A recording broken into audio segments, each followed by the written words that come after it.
I'd like to make a disclaimer when I start always in saying that there is absolutely no way that I can prove that what I'm telling you is true. There's no scientific study done by that. Anyone who says they have the truth because of numerology, I think they're lying. What I do know is that this is a technique that I use to confront people, to mirror them, and it will give them insights. And sometimes they're very happy with the insights. Sometimes they get very angry. And in both cases, they have something to look at and then forget about the numerology. My hypothesis is that as we humans are a product of our nature, our DNA, so to say, and our nurture, and science still doesn't know which one of the two has the most influence. It seems to be nurture because the human species is extremely adaptive. We can survive in very dire circumstances. That does not mean that we're functioning at the optimum level. So nurture is a given thing. You get that.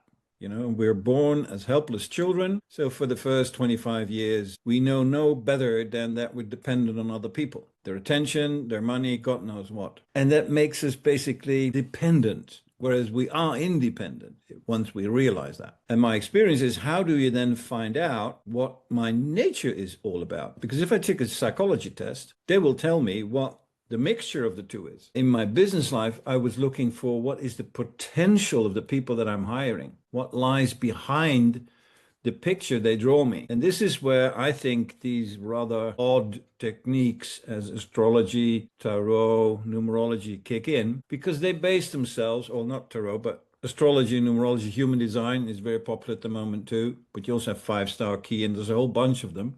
They base themselves on the date of birth, and they say, that's a given thing. You can't change that. My date of birth will stay my date of birth all my life. And that gives me certain avenues to develop. And then I might have an education that does not support it or does support it. And then two people born on the same day can have completely different lives because their environment was different. And I think we will all agree it makes a huge difference if you're a white Caucasian male and you were born in Europe, you will have a different education than when you were in Japan or in South Africa, or let's say the middle of Africa, and vice versa. So to find out where people really belong is basically why I use this, to get them to the point where they will follow their bliss, as Joseph Campbell said in The Journey of the Hero.